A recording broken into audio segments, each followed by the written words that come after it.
Guys, in our YouTube channel Pride Education. मेरा नाम है शकील अहमद और जैसा कि हमने अभी तक फिजिक्स का लेक्चर शुरू किया था क्लास 10 के ऊपर, ठीक है, और हमने इलेक्ट्रिसिटी को शुरू किया था। इलेक्ट्रिसिटी में हमने दो टॉपिक्स ऑलरेडी क्लियर कर चुके हैं, ठीक है। एक तो हमने पढ़ा कूलम्ब्स लॉ के बारे में, दूसरा हमने पढ़ा इलेक्ट्रिक पोटेंशियल और इलेक्ट्रिक पोटेंशियल डिफरेंस के बारे में। उस दिन हमको एक और टॉपिक थोड़ा सा बताना था जो हम बताना भूल गए थे, वो क्या होता है EMF। What is EMF? तो इसका फुल फॉर्म क्या होता है? Electromotive force. क्या बोल सकते हैं इसका फुल फॉर्म हम लोग?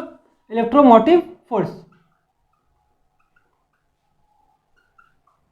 बहुत से लोग सोच रहे होंगे नाम में लगा हुआ फोर्स तो it is a kind of force, but ये फोर्स नहीं होता है। इसके नाम में भले ही फोर्स लग गया है। ये पहले का जो दौर था ना, वहां पर जब इसको डिस्कवर किया गया था EMF के बारे में, तो इन लोगों को लगा था कि ये फोर्स टाइप का कुछ है, तो इसलिए इसका नाम में उन लोगों ने इलेक्ट्रोमोटिव फोर्स लगा दिया था। लेकिन एक्चुअली फोर्स होता नहीं है, बस नाम में फोर्स लगा हुआ है लेकिन फोर्स होता नहीं है। तो होता क्या है आइए समझते हैं। ये पोटेंशियल डिफरेंस ही होता है। ये भी क्या होता है? दो पॉइंट का पोटेंशियल डिफरेंस। सपोज करो हमारे पास एक बैटरी है, ठीक है, हमारे पास यहाँ पर क्या है? बैटरी है। हमारे पास बैटरी है, लेकिन ये बैटरी ओपन सर्किट में है। ओपन सर्किट बोलने का मतलब ये बैटरी किसी चीज से कनेक्ट नहीं है। ये खुला हुआ बैटरी है, किसी भी क्या बोलते हैं सर्किट में क्या है? जुड़ा हुआ नहीं है, कनेक्शन नहीं है इसका। तब इस बैटरी का अंदर जो इस पॉइंट, इस टर्मिनल और इस किनारा, ये टर्मिनल, इन दोनों का बीच का जो पोटेंशियल डिफरेंस होता है ना, इन दोनों का बीच का पोटेंशियल डिफरेंस जो होता है, मतलब इसका अंदर एक पॉइंट है, दूसरा पॉइंट में हम लोग को चार्ज फ्लो करवाने के लिए जो वर्क डन करना पड़ता है ना, उसे क्या बोलते हैं? Potential difference. तो इस ओपन सर्किट में इस बैटरी का दो टर्मिनल का बीच में जो पोटेंशियल का डिफरेंस पाया जाता है उसे को बोलते हैं EMF, इलेक्ट्रोमोटिव फोर्स। एकदम सिंपल सा है। It is a kind of potential difference in open circuit of A battery. किसी भी बैटरी के ओपन सर्किट में जो दो टर्मिनल का बीच का पोटेंशियल का डिफरेंस पाया जाता है उसे क्या बोलते हैं हम लोग? EMF बोलते हैं। बस अलग से एक नाम दे दिया गया है EMF, इलेक्ट्रोमोटिव फोर्स।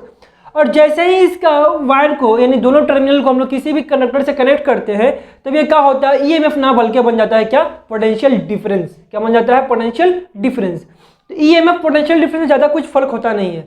दोनों का डिफरेंस अगर लिखना चाहे तो क्या डिफरेंसेस लिख सकते हैं हम लोग यहाँ पर कि EMF क्या होता है?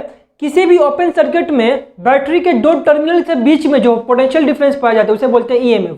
बट किसी भी क्लोज सर्किट में, मतलब ये क्या होगा? बैटरी किसी न किसी सर्किट में कनेक्शन रहेगा, उसका किसी न किसी चीज से जुड़ा रहेगा, तो वहां पर क्या बनता है? Close circuit. तो किसी भी क्लोज सर्किट में जो दोनों किनारा का बीच का पोटेंशियल डिफरेंस होगा क्या कहलाएगा हम लोग का? पोटेंशियल डिफरेंस ही कहलाएगा, ठीक है। तो वहां पर पोटेंशियल डिफरेंस, ये भी पोटेंशियल डिफरेंस, बट ये ओपन सर्किट में आता है, इसी का नाम दे दिया गया अलग से इलेक्ट्रोमोटिव फोर्स। अब लोग देखते हो लिखा रहता है किसी बैटरी के ऊपर 1.5 वोल्ट या 3.5 वोल्ट लिखा रहता है ना भाई। तो ये 1.5 वोल्ट, 3.5 वोल्ट क्या है भाई? तो उस बैटरी का दोनों किनारा का बीच का EMF लिखा रहता है। क्या लिखा रहता है? EMF, इलेक्ट्रोमोटिव फोर्स लिखा रहता है। मतलब अगर तुम उस बैटरी को किसी भी चीज से कनेक्शन ना दो, सिंपल उसको ऐसे तरह रखे रहो बिना कनेक्शन के, तब उसके दोनों टर्मिनल के बीच का जो पोटेंशियल डिफरेंस आएगा कितना आएगा? 1.5 वोल्ट आएगा या 3.5 वोल्ट आएगा, ठीक है। लेकिन जैसे ही इसको कनेक्शन दे दोगे यहाँ पर, तो क्या होगा? ये पोटेंशियल डिफरेंस थोड़ा कम होता है। क्या होता है? घट जाता है। याद रखिएगा हमेशा EMF क्या होता है? हमेशा वो होता है ग्रेटर देन किससे होता है? पोटेंशियल डिफरेंस से। क्या होता है? EMF जो होता है हमेशा क्या होता है? ग्रेटर देन पोटेंशियल डिफरेंस से। क्योंकि जब क्लोज सर्किट है तो उसमें कुछ ना कुछ रेजिस्टेंस आ चुका है। अब रेजिस्टेंस आ चुका है तो क्या होता है? वहाँ पर यहाँ पर क्या होता है? हम लोग का पोटेंशियल डिफरेंस घट जाता है। लेकिन अगर सर्किट ओपन है हम लोग का, तो वहाँ पर कोई ज़्यादा रेजिस्टेंस काम नहीं करता है, इसलिए वहाँ का EMF क्या होता है? हाई होता है। तो आई होप आपको ये समझ में आ चुका होगा अच्छे से, ठीक है। आज का हम लोग का अगला टॉपिक होने वाला है इलेक्ट्रिक करंट। क्या होने वाला है? Electric current. तो आइए समझते हैं what is electric current.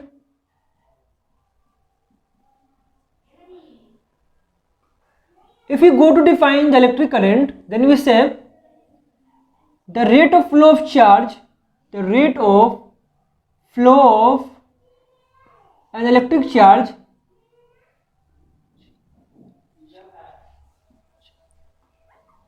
is called electric current. Electric current. The rate of flow of electric charge is called electric current. मान लो हमारे पास यहाँ पर एक कोई कंडक्टर है यहाँ जो बिजली कनेक्ट करता है, ठीक है। अब इसके अंदर फ्री इलेक्ट्रॉन्स है, मतलब चार्जेस इसके अंदर मौजूद है, ठीक है। अभी क्या होता है, ये चार्ज इसके अंदर जो है ना, वो चार्ज कितना टाइम में कितना फ्लो हो रहा है। रेट ऑफ फ्लो बोलने का मतलब क्या है, रेट, चार्ज का बहने का रेट निकालना हमको, किस रेट से चार्ज बह रहा है, यानी कितना वक्त में कितना चार्ज फ्लो कर रहा है, इसी को बोलते हैं rate of flow of charge. तो वो कैसे निकलता है, जितना चार्ज फ्लो हो रहा है उसको क्या करते हैं, जितना देर में फ्लो हो रहा है उसको क्या करते हैं, डिवाइड कर देते हैं। जितना चार्ज फ्लो होगा उसको फ्लो होने में जितना वक्त लगेगा वो वक्त, दोनों को डिवाइड करते हैं, क्या निकलता है, इलेक्ट्रिक करंट निकलता है। मतलब सीधा सीधी हम लोग बोल सकते हैं कि चार्ज की बहने की शरह, उर्दू में क्या बोल सकते हैं, चार्ज की बहने की शरह को बोल सकते हैं। मतलब टी टाइम में क्यों चार्ज बढ़ेगा, बहेगा उसके अंदर, तो उसमें करंट कितना होगा, आई होगा। करंट को डिनोट करते हैं आई से, ठीक है। तो याद रखिएगा rate of flow of charge, जहां पर भी रेट कब आता है ना, रेट, तो वहां पर क्या होता है, डिवाइड में टाइम लगा रहता है। तो किसका रेट ऑफ फ्लो पूछ रहा है हम लोग का, चार्ज का। तो चार्ज का क्या होगा फॉर्मूला, चार्ज बटा में टी, क्योंकि जब भी हम लोग बटा में टी लगाते हैं तो वो क्या बताता है, रेट बताता है। क्या बताता है, रेट। तो हमको चार्ज का फ्लो का रेट निकालना है, तो क्या करेंगे, चार्ज ऊपर और बटा में क्या कर देंगे, टी कर देंगे। तो क्या निकलेगा हम लोग का, rate of flow of charge. T वक्त में क्यों चार्ज बह रहा है, तो कितना करंट बह रहा है, उसमें आई करंट बह रहा है, ठीक है। सपोज करो अगर ये समझ में नहीं आया तो मान लो इसमें फ्लो करो, सपोज करो कि इसके अंदर चार्ज है 50 कूलम, जो इसके अंदर चार्ज कितना बह रहा है, मान लो ये पूरा चार्ज मिलाकर कितना बह रहा है, इसके अंदर 50 कूलम चार्ज बह रहा है, ठीक है। अब सपोज करो 50 कूलम चार्ज बहने में इसको लग गया है 5 सेकेंड, कितना लग गया है, 5 सेकेंड। तो हम पता करना चाहते हैं इसमें इलेक्ट्रिसिटी कितना फ्लो हो रहा है, यानी करंट कितना फ्लो हो रहा है। तो कैसे निकालोगे आप लोग यहाँ पर, तो चार्ज कितना फ्लो हो रहा है, 50 कूलम, कितना देर में फ्लो हो रहा है, 5 सेकेंड में फ्लो हो रहा है। तो कितना होगा, 5 × 50, कितना आया, 10 कूलम पर सेकेंड आया, कितना है, 10 कूलम पर सेकेंड। तो क्या कहेंगे, उस कंडक्टर के अंदर इलेक्ट्रिसिटी कितना फ्लो हो रहा है, यानी करंट कितना फ्लो हो रहा है, 10 कूलम पर सेकेंड। हर एक सेकेंड में कितना चार्ज बह रहा है, 10 कूलम। या इसको आप अगर देखा जाए ना, ऐसे भी डिफाइन कर सकते हो, किसी भी कंडक्टर का अंदर 1 सेकेंड में चार्ज की बहने वाली मिकदार को बोलते हैं इलेक्ट्रिक करंट। एकदम सिंपल सा है, किसी भी कंडक्टर के अंदर 1 सेकंड में जितना अमाउंट ऑफ चार्ज फ्लो हो रहा है उसी को क्या बोलते हैं हम लोग, इलेक्ट्रिक करंट बहते हैं। जैसे यहाँ पर 5 सेकंड में 50 कूलम फ्लो हो रहा था, तो 1 सेकंड में कितना फ्लो होगा, 10 कूलम फ्लो होगा। तो यही क्या कहलाएगा, उसका करंट, इलेक्ट्रिक करंट कहलाएगा। ठीक, आई होप आपको समझ में आ चुका होगा। अब बात करते हैं इलेक्ट्रिक करंट निकालते वक्त उसका इकाई क्या लगते हैं हम लोग, यूनिट। तो यूनिट क्या होता है इसका, इसे बोल सकते हैं हम लोग, एसआई में ही बात करते हैं क्योंकि मेनली इसमें एसआई ही पूछा जाता है ज़्यादातर। तो क्या होता है, एम्पेयर होता है। क्या होता है, एम्पेयर होता है। बहुत से लोग एम्पेयर को चाहे तो ऐसे भी लिख सकते हैं, कूलम पर सेकेंड या कूलम सेकेंड इनवर्स। ठीक है, क्योंकि कूलम पर सेकेंड जो होता है यही किसको डिनोट करता है, एम्पेयर को डिनोट करता है। किसको डिनोट करता है, एम्पेयर को। तो याद रहेगा कि इलेक्ट्रिक करंट का यूनिट क्या होता है एसआई सिस्टम में, एम्पेयर होता है। और ये एम्पेयर क्या होता है, 1 कूलम पर सेकेंड के बराबर होता है या कूलम सेकेंड इनवर्स के बराबर होता है। ठीक है, क्योंकि ये आया कहाँ से, जो करंट होगा ये हम लोग का आई करंट होगा, इसको अगर आई से ए से डिनोट करेंगे एम्पेयर से, तो ये चार्ज के लिए क्या आएगा, कूलम, टाइम के लिए क्या आएगा, सेकेंड। तो एक्चुअली जो होता है 1 एम्पेयर जो होता है वो 1 कूलम बाई 1 सेकेंड के इक्वल ही होता है। अगर आपको डिफाइन करने को बोला जाए व्हाट इज 1 एम्पेयर, तो कैसे डिफाइन करोगे, तो आप लोग बोलोगे किसी भी कंडक्टर का अंदर 1 सेकेंड में अगर 1 कूलम चार्ज फ्लो हो रहा है, किसी भी कंडक्टर के अंदर अगर 1 सेकेंड में 1 कूलम चार्ज फ्लो हो रहा है तो उसके अंदर कितना करंट फ्लो हो रहा है, 1 एम्पेयर करंट फ्लो हो रहा है। एकदम सिंपल सा डेफिनेशन एम्पेयर का। तो ये आपका ये एम्पेयर डेफिनेशन हम लोग का हो गया, सॉरी यूनिट्स हो गया, डेफिनेशन भी हो गया। आपको अगर न्यूमेरिकल्स आते हैं इस फॉर्मूला पे, न्यूमेरिकल्स भी आप लोग कर ही लोगे आराम से। और ये भी याद रखिएगा एम्पेयर जो होता है कूलम पर सेकंड के इक्वल भी होता है। बहुत जगह क्या करते हैं एमसीक्यूज में वगैरह में, एम्पेयर ना देकर कूलम पर सेकंड या कूलम सेकंड इनवर्स दे देता है। तो आप समझिएगा ये दोनों क्या होता है, बराबर ही होता है। एम्पेयर बोलिए या कूलम इनवर्स बोलिए, sorry coulomb into second inverse बोल सकते हैं। तो बात एक ही है यहाँ पर। तो इलेक्ट्रिक करंट आपको समझ में आ चुका होगा। एक और बात बोलना चाहिए कि इलेक्ट्रिक करंट कौन सा क्वांटिटी होता है, स्केलर या वेक्टर। तो याद रखिएगा इलेक्ट्रिक करंट के पास मैग्नीट्यूड होता है, इसके पास डायरेक्शन भी होता है, दोनों होता है, magnitude as well as direction. But फिर भी ये वेक्टर क्वांटिटी नहीं होता है।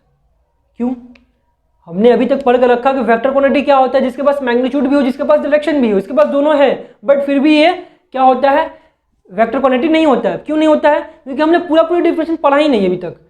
कोई भी वेक्टर क्वांटिटी का डेफिनेशन सुनो क्या होता है अच्छे से। वेक्टर क्वांटिटी क्या होता है, जिसके पास मैग्नीट्यूड भी हो, जिसके पास डायरेक्शन भी हो, और जो ट्राइंगल लॉ ऑफ एडिशन को फॉलो भी करती है।